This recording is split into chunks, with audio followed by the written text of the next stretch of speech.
Transform a few strips of paper into a mini scrapbook that features 8 of your favorite photos today on the Scrapbook Showgram.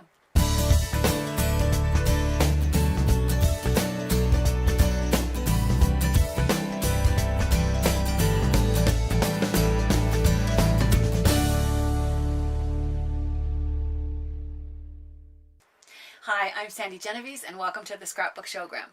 The project that we're going to make today features photos that a friend of mine took at a bicycle race in Dana Point. And the photos were so terrific, but I also loved that as well as just taking the photos, Bruce kind of played around with a special program that I'm going to explain to you. When you look at the cover, you can see that the very first title photo has actually been treated with something called a watercolor effect. And then when I open it, you can see that it's being held shut with a magnet, which is really pretty cool.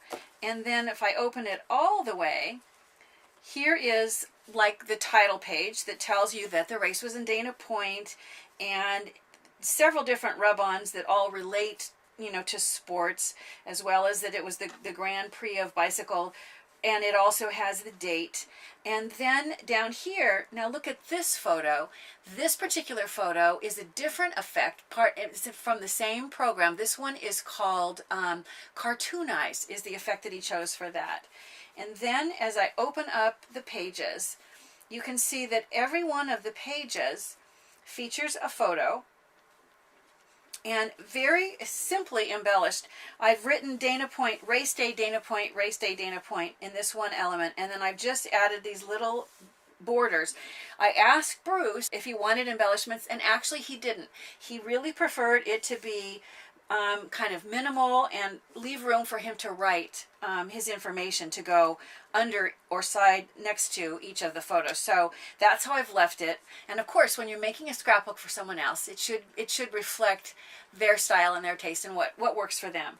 So let me close this up, and then I'll show you how easy it is to make this crisscrossing little scrapbook. You want to start with your paper strips.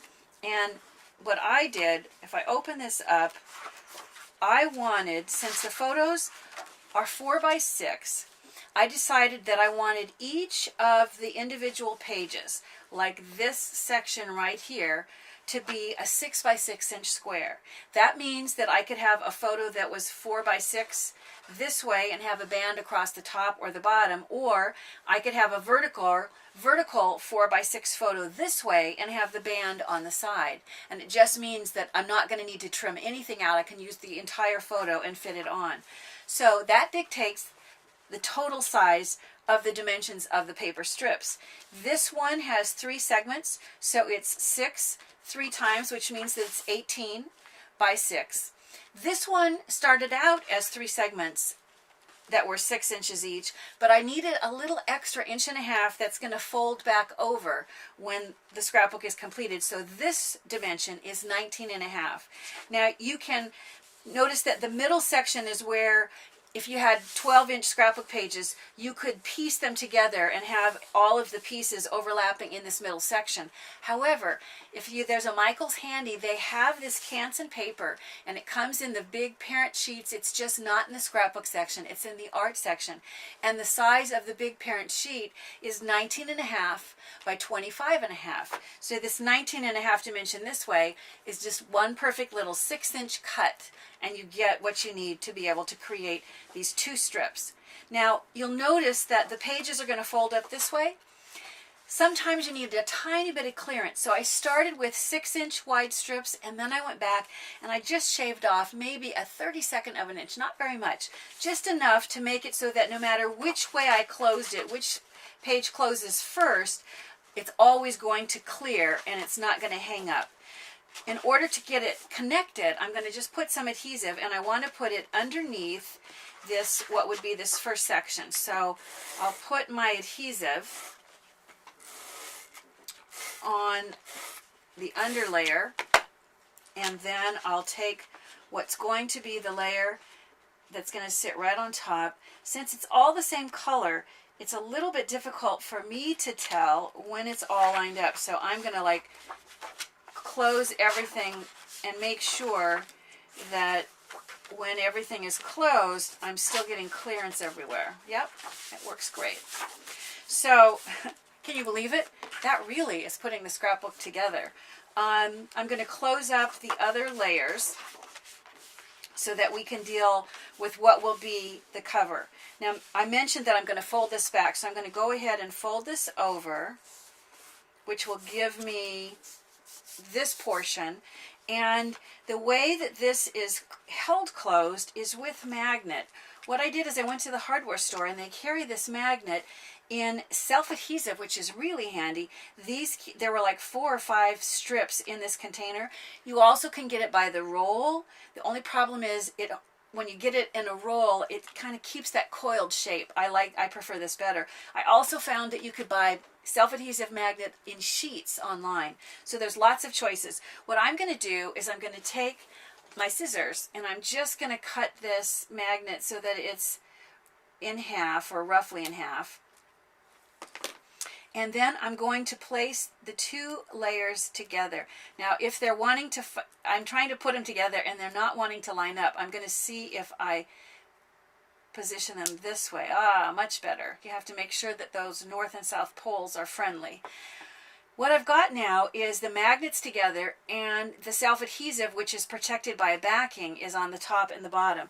So I'll take my tweezers and I'm going to remove the adhesive on one of these, and I'm going to go ahead and place it on the inside of this flap, and then I'm going to go ahead, leaving those 2 layers together. Now I'm going to take the backing off of the remaining layer. Because they're lined up, I know that if I just close this and press, that it's going to now line up perfectly when I want it to open and close. At this point, let's talk about the decoration. I mentioned those special effects. Let me show them to you up close. Here is how this first photo started. This was the original photo that Bruce took, and it's great, and probably, in a scrapbook you'd want to use it, but it was kind of fun. He found a program, and it's called befunky.com, and we'll put a link to it on the site, but it's free. And if you go to befunky.com, you can download your photos, and then they have several different effects that you can choose, and all you do is you just pick. So in this instance, I asked him to pick the watercolor effect, which is what you have in this case. So this photo ends up looking like this by just clicking on the watercolor option, and it turns it into, it really does look a little bit like what it would look like if you watercolored that particular photo. So once it's trimmed down, which is what I've done here, it's now the size that I want to use in order to position it here on the cover. So I'll go ahead and I'll add my adhesive. And I like having, I'm going to tuck this, first of all I'm going to put it right side up, and I'm going to tuck this so that it lines up pretty much with where that flap on the top overlaps. And what that results in is a fairly even border all the way around. You can sort of eyeball it, or if you wanted to, you could cut a strip of paper to make that line up. So that gives you that edge. And then I'm going to take a purple strip, and I'm going to add some detail, remembering that because Bruce is not really big on a lot of embellishments, I'm going to stick to just geometric patterns. I'm going to do one end, and I'm going to do the other end. Now I could have put this right on the page first and then added the photo, but if you want to save your paper and not use quite so much, you can do it afterwards by simply deciding, where you want to place it, placing it down, trimming off whatever excess is sticking out. And then you do want, and that's why I put this on this end, I want to make sure that I do have it in about the same place. I want it to look like that line continues out the other side. So in order to get it straight, what I'm going to do before I set this down is get a sense of, if this is here, it's going to hit right on that arm right about there. So that will give me the placement for the other half. And if you have plenty of the purple paper, as I said, you could have just placed it down first and then put the photo right over the top. The last element, because these are his photos, I'm going to use a white pen to just write photography. And I have to do this facing me, but I'll turn it around. I have to make sure that I'm spelling it correctly if I'm talking. Photography. And I'll just do a little tiny by, and then Bruce. Bruce's office is right next to my studio, and he's actually a contractor, but he loves photography and has really become an excellent photographer. I mean, I've used lots of his photos in these different projects. So once you've written out the title, then I'm going to place it over on the vellum section, and I'm going to go ahead and position this on the flap so that it's fairly straight, and I'll open this up so that I can trim off the excess. And then the final little element, if you look at the original here, is just a punch star. So if I take my star punch, I'll go ahead and I'll punch it out, and I'm going to put adhesive on the star. If you're trying to put adhesive on a small shape like this, oftentimes I do it on a post-it note, but if I'm doing it, I have a little piece of vellum here, and because the adhesive won't adhere to the vellum, I don't have to worry about it building up on my drafting table. If I just move over and I do it on that section right there, then I'm going to go ahead and position this, and then the final little thing that I did was to give a little bit of detail, once again remembering that he's not really into lots of really frilly details, so I'm just going to add some dots with my white pen to give the effect of a little bit of pattern to that star. And that creates your, what I consider the cover of this little scrapbook. When I open it up, inside, this very first page is what I would call the title page. The only problem with my title page is I use rub-on letters almost exclusively for all of this, because graphics is something that really suited Bruce's personality. You can see that I've used the sports rub-on for the word challenge, determination, never give up, victory, and then I've used the alphabet to spell out in white Dana Point and the date. Well, unfortunately, I don't have very many of these words left to be able to replicate this for you, but I can show you how to do the effects. This particular paper, it started off as just plain old regular blue paper that looks like this, and what I did is I took the white pen and I started by creating stripes going one direction.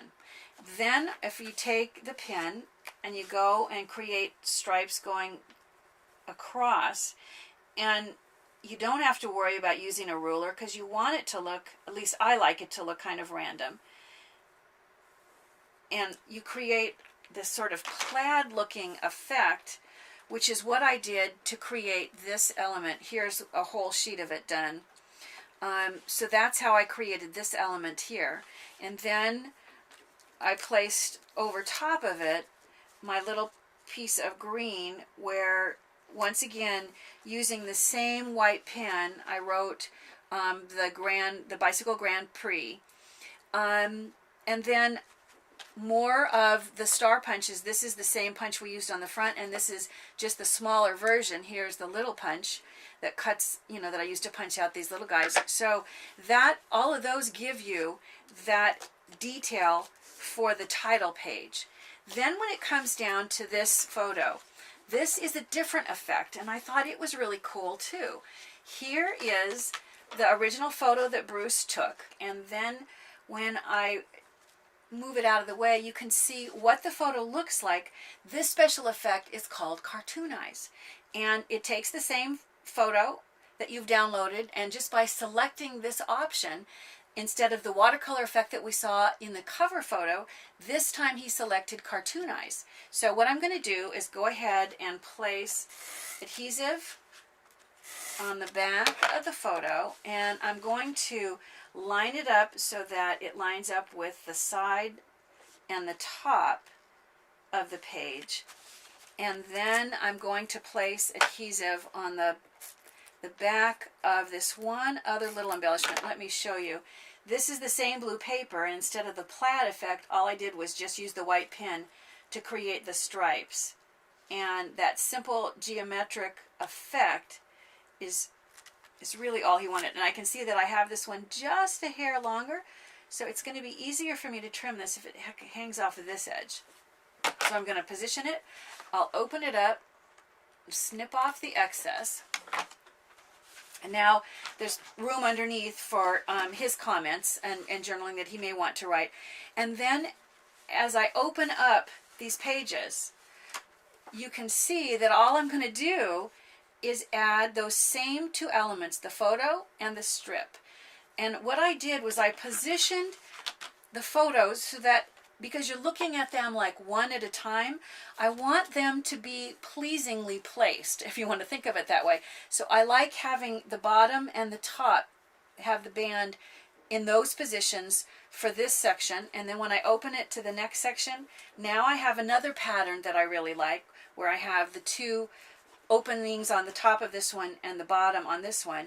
And then when I bring it down, you have a really nice pattern as well. So all that remains is then to add in the other photos, and in the one additional thing is I wrote Race Day Dana Point on an angle with that same white pen to create the element that sat inside this one last thing, so that then as I close the pages back up, you can see how quickly and easily a fun little scrapbook like this will go together. You know, a handful of favorite photos and a couple of strips of paper. It's really all you need for a quick and easy mini scrapbook. Remember, we love hearing your comments. Be sure to become a subscriber and share us with your scrapbooking friends. And don't forget to check out the link on the site to befunky.com so that you can play around with some special effects on your photos too. Bye for now.